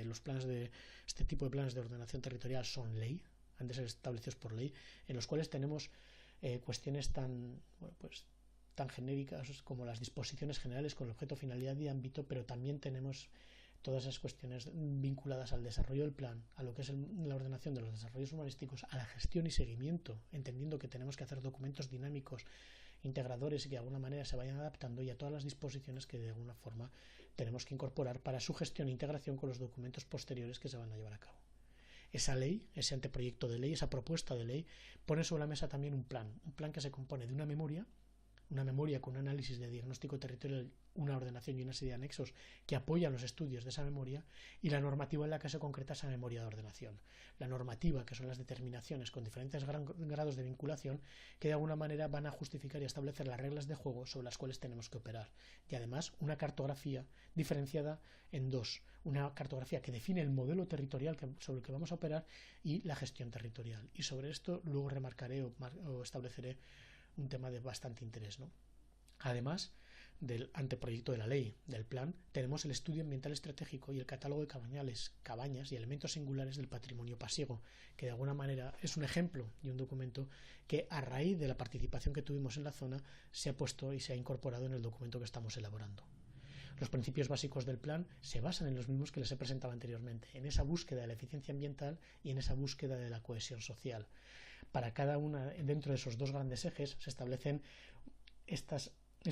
una serie de orientaciones estratégicas, ¿no? Definir un modelo territorial, dotar a Cantabria, bueno, este marco general que todos y cada uno de nosotros podríamos llegar a suscribir, con una finalidad clara, y esa finalidad es la que de alguna manera está condicionando o nos está estableciendo la forma en la que vamos a operar sobre este territorio, ¿no? Enunciamos criterios de orientación de los procesos de asentamiento en el territorio. Vamos a señalar infraestructuras e instalaciones. Vamos a identificar y señalar áreas y sectores sujetos a medidas especiales de protección. Vamos a formular pautas para llevar a cabo esa forma de sentarnos o de sentarnos en el territorio, y vamos a proponer acciones de alguna manera, ¿no? Estableciendo un marco de referencia para la formulación de las políticas sectoriales. Y es ahí donde el liderazgo también, en ese marco de referencia para la formulación de las políticas sectoriales, ha de entenderse el liderazgo de la Dirección General responsable de la ordenación del territorio como quien posibilita que los sectoriales lleven a cabo la concreción de sus políticas, pero siempre en este marco que de alguna manera integra las visiones de todos los demás. ¿Y qué visiones integramos en ese modelo territorial? Pues lógicamente integramos el cómo y dónde habitamos, el cómo y dónde y qué servicios recibimos y necesitamos, el cómo y de qué manera hemos adquirido el conocimiento o la cultura que nos ha permitido de alguna manera establecernos en nuestro territorio, cómo y dónde y en qué desarrollamos nuestra actividad económica, cómo y dónde y a qué infraestructuras tenemos acceso, y dónde y qué soporte natural nos acoge. De alguna manera, ese sistema de asentamientos, la movilidad por ese sistema de asentamientos, el dónde trabajamos, cómo nos desplazamos, cómo adquirimos por medio de las infraestructuras esa materia, esa energía necesaria para el desarrollo de nuestros trabajos y acciones, y de alguna forma vertebramos ese modelo de eficiencia ambiental y cohesión social. Esas preguntas básicas que todos nos hacemos en el día a día a la hora de desarrollar nuestro sistema o nuestra manera de vivir se concretan en una serie de elementos del sistema de asentamientos con el sistema económico y productivo, el sistema de equipamientos y las infraestructuras, y el patrimonio natural con el patrimonio cultural. Por un lado, sistema de asentamientos con sistema económico y productivo, infraestructuras y sistema de equipamientos, y patrimonio cultural con ese patrimonio natural. Estas piezas que se desarrollan en este territorio las hemos organizado en una serie de elementos básicos. En una matriz que hemos llamado 3x3, en el que vertebramos por un lado la organización territorial, por otro lado con la funcionalidad, por otro lado la accesibilidad a las infraestructuras y equipamientos, y por otro lado el paisaje con el patrimonio cultural y natural. La accesibilidad de infraestructuras y equipamientos son la vertebración del territorio, y ese paisaje, ese patrimonio natural y cultural, que el patrimonio natural al fin y al cabo es el medio natural que nos acoge y provee, y la forma y el patrimonio cultural es nuestra historia y la historia que heredamos, con el paisaje como resultado, es lo que conforman ese patrimonio territorial del que hemos hablado, ¿no? A partir de ahí, con estas piezas, nos encontramos con ese cambio o esa necesidad de entender que la sociedad, el sistema de asentamientos y el sistema económico y productivo, con la funcionalidad, es lo que la sociedad a lo largo del tiempo ha ido construyendo cada vez que decidía sentarse en un lugar, y que a lo largo del tiempo, según hemos ido ganando en complejidad, ha surgido la administración para dotar a esa sociedad de un sistema de equipamientos y de infraestructuras necesarios para conformar esa cohesión social que de alguna manera están en este marco, ¿no? Entendemos, por lo tanto, estas piezas básicas a la hora de ordenar el territorio se rigen por unas pautas y unos principios diferentes a los de la eficiencia ambiental que estamos buscando, precisamente la integración de ese patrimonio natural con ese patrimonio cultural que nos están dando luz al paisaje y a la forma en la que hemos integrado esa cultura. A partir de ahí lo que nos encontramos es con la necesidad de definir de alguna manera cómo gestionamos y regulamos todos estos elementos para que sean realmente eficaces, ¿no? Por lo tanto, definimos una serie de piezas, que son esas piezas del modelo territorial y unas de gestión territorial. El modelo territorial es la cartografía, son las determinaciones, los elementos, las determinaciones y la cartografía que de alguna manera recoge la manera en la que hemos integrado estos elementos de los que les estoy hablando. Y de alguna forma son lo que es el corazón duro del plan de ordenación, del Plan Regional de Ordenación del Territorio de Cantabria, de ordenación territorial de Cantabria. Y por otro lado la gestión territorial que son las herramientas burocráticas y administrativas de la realidad de ese mundo virtual administrativo que hemos construido para incorporar las competencias. ¿Qué quiere decir esto? Que aunque estemos cartografiando e identificando elementos que estén dentro de un ámbito de protección de costas, será costas quien tendrá que preservar y poner en valor y potenciar los elementos que ahí se están dando. Por ello establecimos un modelo territorial en el que definimos, por un lado, como decíamos antes, el sistema de asentamientos, sistema económico y productivo, el sistema de equipamientos e infraestructuras y luego los servicios del patrimonio natural, servicios ecosistémicos, patrimonio territorial, cultural y el paisaje. Con esto damos respuesta a ese modelo territorial que de alguna manera antes hemos definido. Identificamos cada uno de los elementos, cada uno de los asentamientos, de los 1000 y pico asentamientos que hay en Cantabria, caracterizándolos según su propia vocación o según la función que en este territorio o que en Cantabria estaba desempeñando. Pero no únicamente, y esto es uno de los elementos que me hace sentirme más orgulloso, no únicamente para las ciudades y las cabeceras, subcabeceras comarcales, por decirlo de una manera, sino también no únicamente para las ciudades y para el sistema intermedio de asentamientos, sino también para todos los pequeños asentamientos. Todos y cada uno de los pequeños asentamientos de Cantabria fueron identificados y caracterizados en un trabajo sin precedentes, en el que para cada una de los áreas funcionales se cartografiaron y se identificaron cada uno de los asentamientos, como pueden ver ahí, con una B, con una A, en función de una serie de parámetros y cuestiones que tienen que ver con ese modelo territorial que estábamos defendiendo, ¿no? Se identificaron cuáles eran las construcciones que teníamos en el año 1946, es decir, cuál era el proceso de ocupación que ha habido en ese territorio, y a partir de ahí se comparaba en cada uno de los pliegos, de manera en paralelo. Podemos comparar en el lado izquierdo el vuelo del 56 y en el lado derecho el vuelo actual, ¿no? Viendo cómo ha sido la evolución de ese territorio. Desde 1956, pues 1.874 metros cuadrados más ocupados por construcciones, con la caracterización de ese asentamiento que ha sido delimitado y la identificación de los suelos vacantes que todavía tiene en su interior, para hablar precisamente de regeneración, recuperación y esa ocupación del territorio de lo menos frágil a lo más frágil, estableciendo pautas y criterios de crecimiento óptimos para este asentamiento, más allá incluso de las delimitaciones reconocidas urbanísticamente, precisamente para decir, presérvame esos usos de dinámica natural que podemos tener en el entorno más próximo, aunque nos encontremos en esas franjas que tradicional, que últimamente se entienden como ya óptimas para cualquier tipo de desarrollo o construcción, ¿no? Así lo hicimos para todos y cada uno de los asentamientos, ¿no?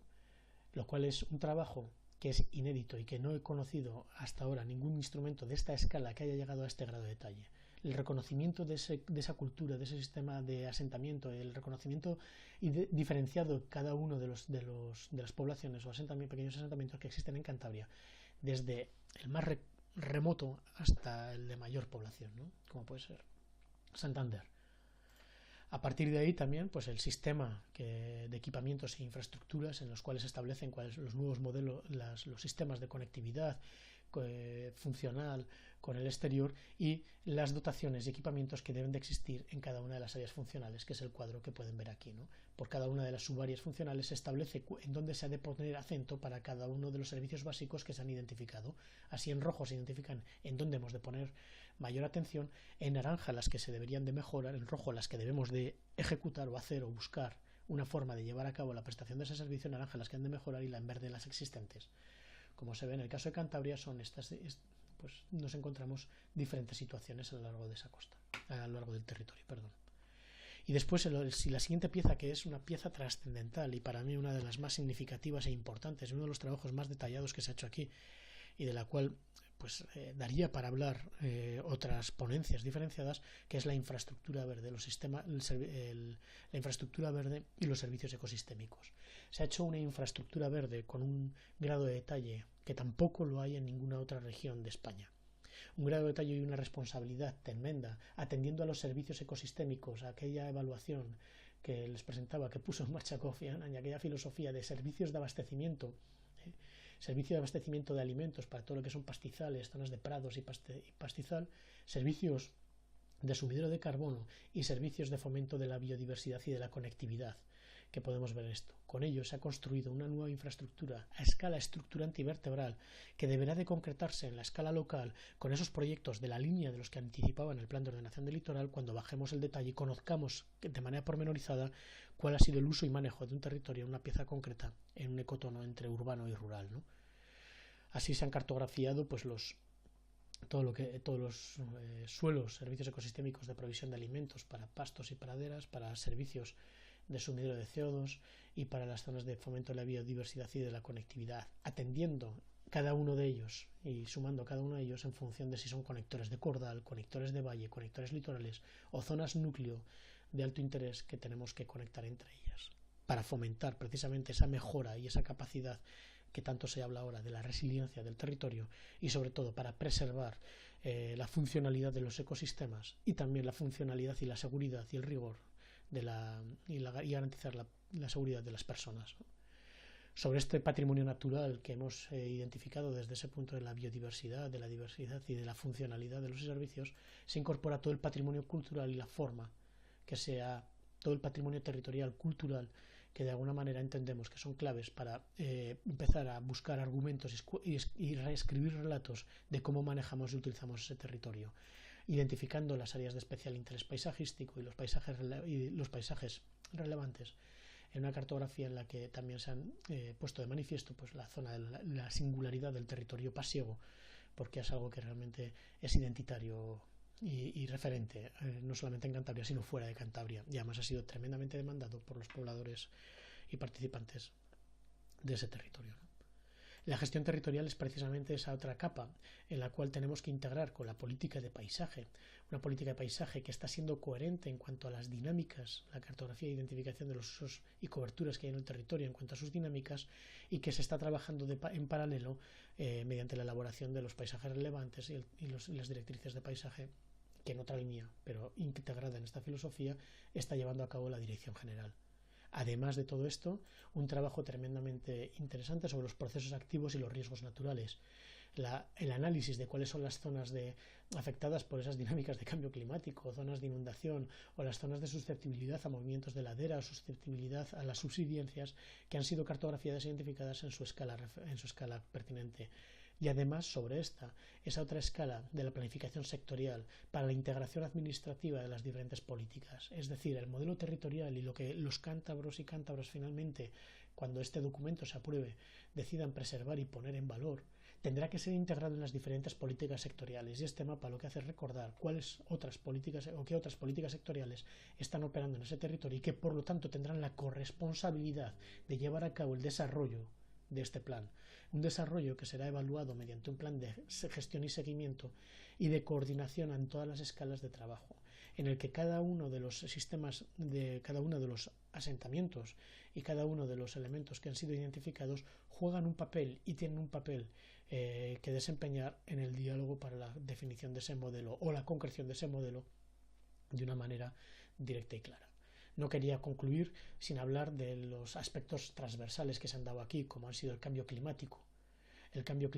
los riesgos, la perspectiva de género, las actuaciones concretas por áreas funcionales que han sido recogidas de cada una de las mesas, ¿no? Esas cuestiones del cambio climático, en las cuales se han incorporado los diferentes escenarios a los cuales nos vamos a tener que enfrentar con los impactos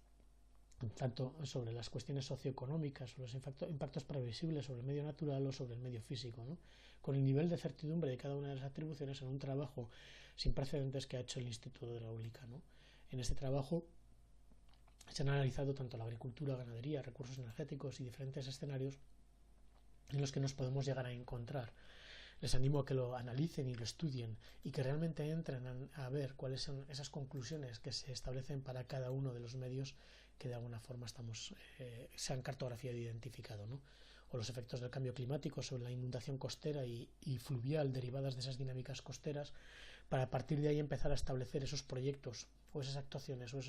de una forma mucho más corresponsable y mucho más lógica, ¿no? Con un estudio bastante detallado y exhaustivo que en pocas regiones existe en estos momentos a nivel nacional, y que en este sentido el Plan Regional de Ordenación del Territorio sería pionero al incorporarlo directamente en su propia regulación, mediante la integración también de esos riesgos naturales de origen litosférico, riesgos de movimientos de laderas u otros riesgos por subsidencia que han sido identificados e incorporados, junto con los riesgos de origen atmosférico, hídrico o los riesgos forestales,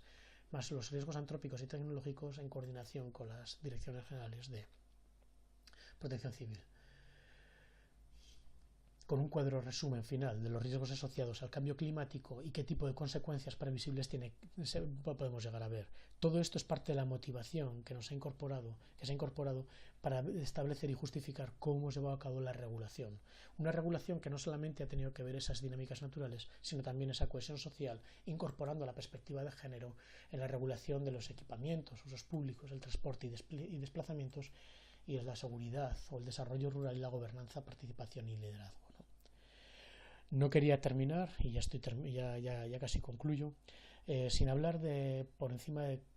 cómo entramos en la ordenación de los desarrollos urbanísticos. Todo esto macro, todo esto genérico que estamos hablando y que de alguna manera se va concretando en esa cartografía más detallada, no es nada si no hay una educación, pero si tampoco establecemos unos criterios de intervención de cara a los objetivos que tenemos en cuanto a la dotación de viviendas o al manejo para el consumo eficiente del suelo y adecuación de la capacidad de carga y de acogida de un territorio, como es el de Cantabria, ¿no? O también una regulación, un acto de corresponsabilidad en lo que es la regulación con la normativa territorial de Cantabria y la ordenación de las actuaciones para las transformaciones urbanísticas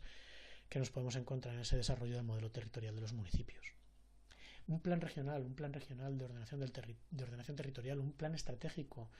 es un plan estratégico que de alguna manera establece unos parámetros y unos marcos en los cuales tenemos que entendernos y tenemos que llevar a cabo la consecución de los objetivos en los diferentes grados de administración y corresponsabilidad que se han de definir, ¿no? Y por eso es importante que para cada uno de ellos establezcamos cuáles son los objetivos, y en este caso estamos hablando de un objetivo claro, que es el manejo para el consumo eficiente del suelo conforme a la capacidad de carga del territorio, mediante la rehabilitación de construcciones existentes, la consolidación de suelo vacante clasificado y el desarrollo y transformación del suelo en función de su idoneidad para las necesidades existentes, y conforme a todos estos procesos sistémicos mucho más globales, macro, que hemos anunciado al principio de la tarde, de cara a comprender cómo debemos de actuar en ellos, ¿no? En función de si los usos que existen o pueden o queremos que existan son de dinámica natural o dinámica antrópica, y también entendiendo que en un momento determinado tenemos que incorporar en esa regulación esa capacidad de integración de esas actuaciones en función macro, ¿no? En una función más macro, y decidir que a veces tenemos que prescindir y tenemos que operar con desarrollos en zonas más sensibles, porque realmente en la escala macro en la que nos estamos moviendo es una pieza que de alguna manera pues tenemos que integrar en ese desarrollo, pero de alguna forma que sea una consecuencia de una acción meditada, planificada y de alguna manera acordada de una forma mucho más global y también contrarrestada o compensada, ¿no? En ese sentido,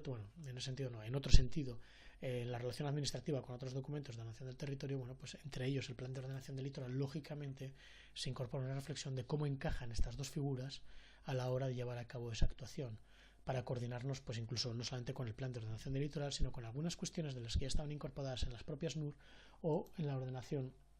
de los propios desarrollos y en la corresponsabilidad que de alguna manera tienen que recoger los ayuntamientos a la hora de llevar a cabo su desarrollo municipal. Ya para concluir, ahora sí prometo que termino, habiéndome ido media hora sobre el tiempo que se me había pedido, una especie de remarcar algunos conceptos, ¿no? La necesidad de reconocer la visión sistémica de la complejidad que hay en el territorio, para a partir de ahí identificar mediante estrategias y cartografías, identificar los usos y elementos para la valoración y poder medir de manera apropiada y apropiable la forma en la que nos desarrollamos o estamos llevando a cabo el desarrollo en ese territorio. De esa forma, si lo hemos medido, podremos evaluar desde la experiencia y el análisis qué actuaciones han sido mejores o peores, y consensuar desde la educación y la corresponsabilidad y la educación adecuada, ¿no? Realmente, pues poniendo acciones de educación tanto en secundaria como en los grados técnicos o universitarios, pues consensuar qué actuaciones debemos llevar a cabo para reconducir de forma continua y continuada las políticas que estamos llevando a cabo. Y con esto volver otra vez a empezar para reconocer, identificar, medir, evaluar y reconducir, reconocer, identificar, medir, evaluar y consensuar. Y eso, estar en ese ciclo continuo de reconocimiento, identificación, medir, evaluación y consenso, y para reconducir las políticas y la acción del hombre, es lo que realmente nos llevará a cabo o nos posibilitará un futuro integrado, un futuro íntegro, desde la técnica y la ética, desde la economía y la ecología, desde la razón y la intuición. Es la única manera en la que realmente podremos desarrollarnos como sociedad y como seres ambientales y territoriales que somos. Ya para despedirme o para terminar, algo que siempre he dicho con este tipo de documentos. Y me gusta traer este libro de cabecera, que es el Manual del Arquitecto Descalzo, en cuya introducción tenía el cómo usar este manual, ¿no? Y permítanme que lo lea, que este manual no dice cómo hacer una casa de cierta manera y con qué materiales, sino que señala la forma de cómo mejorar lo que se está haciendo. Ciertamente no será posible aplicar todo lo que se dice aquí. Puede ser que falten los materiales, que falte el dinero, falte el sol o la lluvia, tal vez falte la voluntad de la gente o hasta falte simplemente la necesidad. Entonces, cuando se piense en construir, es necesario consultar algunos conceptos y detalles contenidos en este manual para saber cómo se pueden aplicar en la obra. Es importante considerar que las cosas o conceptos que se vayan a utilizar sean conforme al clima de la región, con el propósito de que el resultado sea el máximo de comodidad con el mínimo costo. Como en el presente libro se habla un poco de todo, como en el presente PROT se habla un poco de todo, como en los documentos de planificación estratégica se habla un poco de todo, será mejor que primero, antes de opinar sobre él, se lean por completo y después se escojan los diseños más recomendables con los elementos que hemos identificado de ese modelo territorial para la gestión de ese territorio y de ese paisaje que hemos definido. Por lo tanto, les animo a que hagan ese ejercicio de corresponsabilidad y que cuando este documento se haga público lo lean con calma, lo revisen y que acudan a él de manera continua y continuada, pues cuando estamos con el acto de aprobación inicial de un plan regional o de un plan estratégico para un territorio, no termina el acto de planificación y gestión del territorio, sino que no hace otra cosa más que comenzar. Pues con esto quería concluir, agradecer una vez más la paciencia y pedir disculpas por haberme excedido en media hora el tiempo que se me había otorgado, pero la incorporación final del discurso del Plan Regional de Ordenación del Territorio creo que mereció la pena y simplemente muchas gracias por su atención y el tiempo que me han dedicado.